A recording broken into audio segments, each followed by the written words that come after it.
سلام، خیلی مخلصیم. خوبید رفقا؟ خوشید، خرمید، سرپنجه و سرسلامتید. امروز اومدیم براتون از یه شیرینی نوستالژی، رولت اصل ایرانی، نه رولت خارجی، براتون رونمایی بکنیم. اصلا نگم براتون، رولت ساده یک تنه همه شیرینی ها رو حریف بود داخل یه جعبه شیرینی. یعنی همه دنبال این رولت ساده بودن. تازه این تموم میشد بقیه میرفتن دنبال رولت های مختلف دیگه، شیرینی های دیگه. این رولت اصلا بزن بهادر جعبه شیرینی، تک سرنشین، تک صندلی، دولوکس. از این یه چیزی واسهتون بگم، یعنی دیگه اصلا یه چیزی براتون نگم، بذارید نگم، بیشتر تعریف نکنم. بیا روش هم نشون بده، روش همچون مخمل. بذار یه شعر در موردش بگم.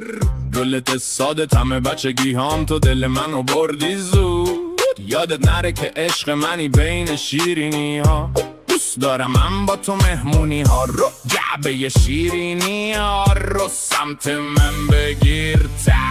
بیا تو دلم جا بگیر و دل منو بردی با اون بافت زیبات. هدفم خوردن همه ی رولت هاست، بدون این کسی بیلام خامه ای بشن نمیشه. رولت مخصوص شف میدان چی رو بخور ببین حالت چه خوب میشه. تو قهوه و چای بدون رولت شف میدان چی حال نمیده. خب نه بزن بریم برای زدنش، ببین چیکار می‌خوایم بکنیم. این رولت نهایی کاره. اینو بزنی یعنی دیگه قناد سر کوچه میاد زنگ خونتون رو میزنه، میگه یه جعبه اون رولت هایی که زدی و بیاد بده من ببرم خونم، با ما همراه باشید. دوستای عزیز تو خونه، قبل از اینکه برید تو کار درست کردن این شیرینی، حتما فرتون رو بذارید رو دمای 260 یا روی دمای 270. الان فر ما نهایتا دمایی که داره 270 درجه است. من گذاشتمش رو دمای آخر، بعد میاد که کمش میکنم. قبل از اینکه این شیرینی خوشمزه رو شروع کنید، فرتون رو روشن کنید، داغ مثل خونه هاتون، مثل دلاتون. بریم برای زدن این شیرینی خوشمزه. اینجا ما 150 گرم سفیده تخم مرغ داریم. حتما سرد باشه، به قول قنادی قدیم، سرد نباشه بالا نمیاد. کاست چرب باشه سفیده بالا نمیاد. حتما کاسه که استفاده میکنید کاسه تمیز خشک، اصلا چربی نداشته باشه. خونه مایع ظرفشویی داری، 2-3 دست قشنگ بشورش، بذار خوش بشه، بذارش کنار. تیغه های ماشینت چرب نباشه، اینم رعایت بفرمایید. 150 گرم سفیده تخم مرغ دارم از نوع یخش. شروع میکنیم به هم زدن. دور هم زدنم دور متوسط ماشینتون، نه زیاد تند نه زیاد یواش. به محضی که سفیدتون حالت کف مانند، کفش اومد بالا، اونجا بهتون میگم که چیکار بکنید. بریم و بزنیم سفیده رو.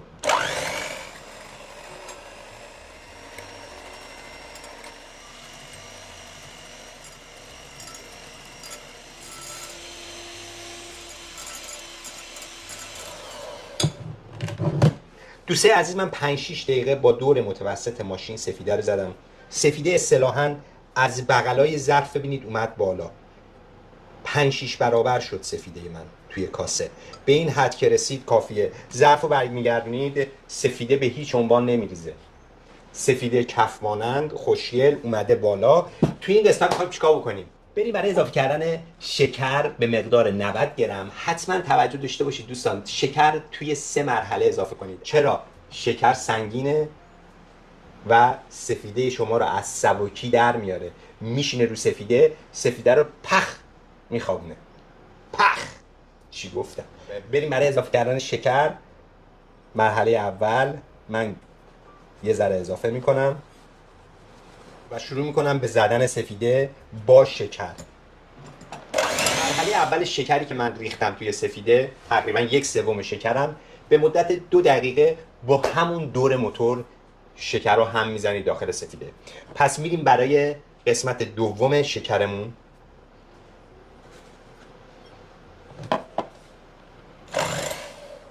بریم برای مرحله آخر شکرم اضافه بکنیم و تمام.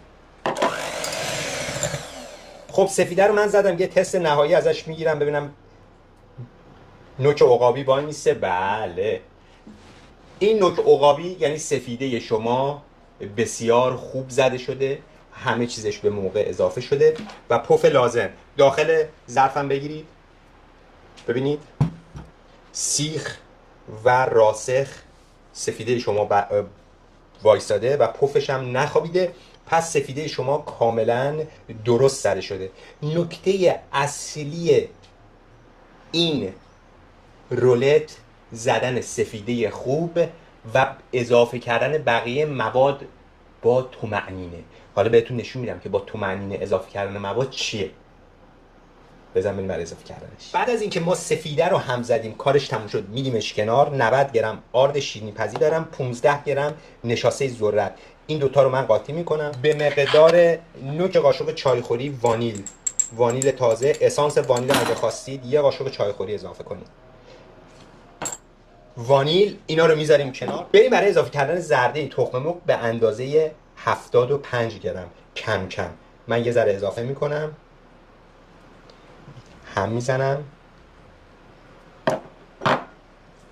طریقه هم زدن زرده تخم مرغ و سفیده تخم مرغ برای اینکه پف سفیدتون نخوابه به این صورته: از کنارهای ظرف میارید، جمع میکنید، میاد بالا، میره وسط ظرف، میره وسط سفیده، دوباره میارید کناره ظرف، وسط کناره، وسط کناره. این طریقه هم زدنه برای اینکه سفیدتون نخوابه و زردتون کاملا هم بخوره. زرده رو دوباره من اضافه میکنم، بقیه زردمو. زرده رو من تو 2 مرحله به سفیدم اضافه میکنم. بعد از یک دست شدن زرده تخم مرغ با سفیده تخم مرغ، ببینید دوستان اصلا پف سفیدمون نخوابید. یعنی شما نباید پف سفیدتون بخوابه موقعی که زرده رو قاطی میکنید وگرنه کارتون خراب میشه. پس این نکته رو رعایت بفرمایید و مطمئن شید که زردتون کاملا با سفیده قاطی شده. اینجا من 35 گرم آب دارم، اضافه میکنم به موادم. آبی هم که اضافه میکنید سرد باشه و دوباره شروع میکنیم مواد رو هم زدن با آب. برای چی آب رو من اضافه کردم؟ برای اینکه رطوبت رولت هم حفظ بشه. مواد خشکی قبلا ترکیب کرده بودم: آرد، نشاسته ذرت و وانیل. یه همه کوچولو اینجوری من با قاشق میزنم. این الک خیلی مهمه. آرد رو یک دفعه اضافه نکنید. آردم تو 3-4 مرحله. دوستای عزیز شروع میکنیم به الک کردن آرد مرحله اول. خب الان دوستان سوال میکنن که اشخاصی که اسانس وانیل دارن به چه صورته و آبکیه. زمانی که زرده رو قاطی کردید بعدش میتونید اسانس وانیل هم درجا اضافه بکنید. طریقه هم زدن آرد به همون صورتی که شما زرده رو با سفیده هم زدید، همه مواد رو هم زدید، به همین صورت. حتما متوجه بشید که لیسکتون میخوره کف کاسه و مواد کف کاسه رو میکشید میاد بالا. این نکته مهمیه. مرحله دومش شروع میکنیم هم زدن. سری آخر آردم من اضافه بکنم و تمام. حتما از وسط دوستای عزیز موادتون رو بکشید بیاد بالا که هیچ آردی داخل موادتون نمونه. همه موادی که اضافه میکنید به سفیدتون اصلا نباید پف سفیدتون بخوابه.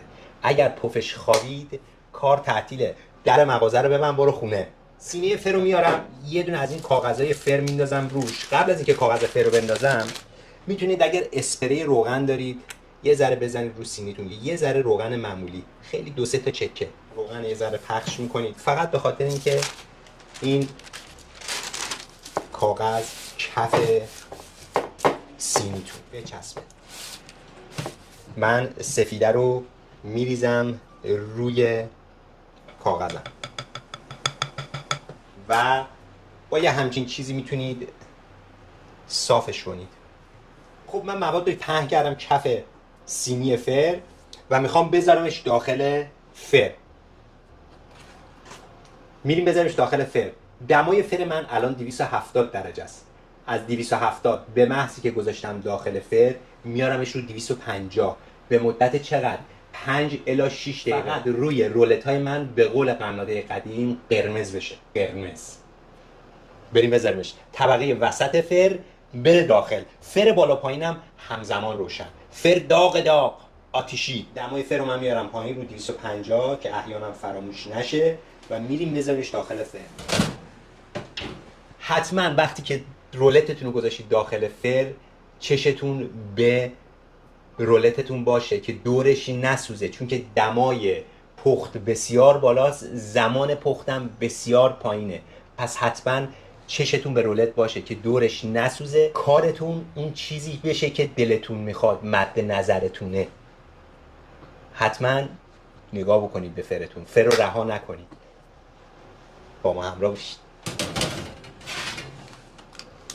همینجوری که با کاغذ میندازیمش روی سطحی که بذاریم سرد بشه. الان دوستان ازم سوال میکنن که سایز سینی فر ما چند بود؟ سایز سینی فر ما 36 در 43 بود. پس این موادی که من زدم دقیقاً اندازه این سینی فر بود. بعد از اینکه رولت ما سرد شد، من اینجا اینو برمیگردم روی میز کارم و به اصطلاح پوست میکنم رولتمو. تمام.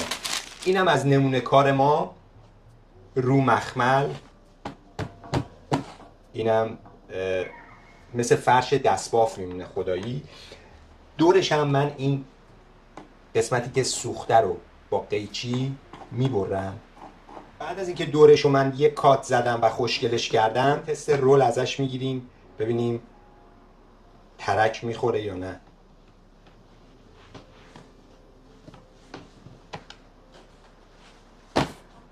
عالی عالی. بریم برای زدن خامه. دوستای عزیز، خامه‌ای که من میخوام بزنم 300 گرم خامه پرچرب دارم. خامه های اروپا حالت آبکیه. خامه های قنادی ایران اونا انسجامش بیشتره وقتی که میزنیم. برای اینکه من انسجام خامه‌مو بیشتر کنم میتونم از پنیر ماسکارپونه استفاده کنم داخل خامم. 2 تا قاشق غذاخوری، پودر قند و مقداری گلاب. 300 گرم خامه دارم. دوستای عزیز توجه بفرمایید، خامه هاتون باید سرد باشه، ظرفتون باید سرد باشه. خامه رو با دور تند نزنید، خامه با دور یواش تا انسجام خامتون بهتر بشه. خامه رو من زدم ولی کامل نه، تقریبا 70-80% خامه رو من زدم. هنوز خامه من جا داره زده بشه. من 2 قاشق غذاخوری پودر قند اضافه میکنم. به اندازه 100 گرم پنیر ماسکارپونه. پنیر خامه‌ای هم میتونید اضافه بکنید، اونم طعمش خوبه. من زدم همین رولت رو با پنیر خامه‌ای، خیلی خوشمزه شده. پنیر خامه‌ای که من میزنم داخل خامم انسجام خامم رو چند برابر میکنه، باعث میشه که خامم آب نندازه. شیرینی خامه‌ای رو میذاری روی میز، اصلا نگرانش نباش چون که خامش انسجامش خوبه. میذاری داخل یخچال، میتونی چندین روز داخل یخچال بدون اینکه رطوبت بره به خورد این میتونید نگهداریش کنید. خامه ما الان عالی شد. بریم برای پهن کردن خاممون روی رولتمون. من خامه رو یکسان شروع میکنم به پهن کردن. خامه‌ای که من میزنم کاملا سلیقه‌ایه. شما میتونید مقدار موادش رو خودتون خامش رو تنظیم بفرمایید. یعنی بعضیا خوشخامه دوست دارن، بعضیا شیرین دوست دارن، بعضیا اصلا شیرین دوست ندارن. پس خامه یه حرکت کاملا اختیاریه توی شیرینی. خب من خامه رو پخش کردم روی رولتم. بغلاش یه ذره کمتر، از این سر یه ذره کمتر، چون که میخوام بپیچمش و شروع میکنم از عرض پیچیدن رولت. خیلی نرم و لطیف، تمام انگشتار روی رولت و شروع میکنیم به پیچیدن. میکشیم میاد به سمت داخل، سفت سفت. احتیاج به کاغذ هم نداره، انقدر نرم و لطیف این باتون همراهی میکنه. بعد از اینکه رولت رو پیچیدم، برای اینکه خودشو انسجام خودشو بیشتر بکنه یه کاغذ میارم میذارم داخل یه کاغذ و میپیچمش میره داخل یخچال، استراحت میکنه، سرد میشه، برای برش آماده است. با ما همراه باشید. خب برگشتیم بعد از استراحت رولتمون داخل یخچال حدوداً 1 ساعت. من اینو بازش میکنم. به چه رولتی شد. الان من میخوام اینو به قطعات مساوی تقسیم بکنم. این سرش که یه ذره اضافیه و ناهماهنگیه، من برش میزنم. چاقومو مردفه تمیز میکنم که رولت هم قشنگتر از آب در بیاد. و حالا بستگی داره که شما چقدر میخواین اینو برش بزنید. برش های چاق یا لاغر. به به، من اینو میذارم اینجا برای نمونه کار شما نگاه بکنید به این نمونه کار من. ببینید چقدر زیبا شده. آخه مگه میشه یه کار اینقدر زیبا بدون ترک، مخمل. اینا رو بذاریم روی کاغذ براتون، خیلی زیباتر میشه.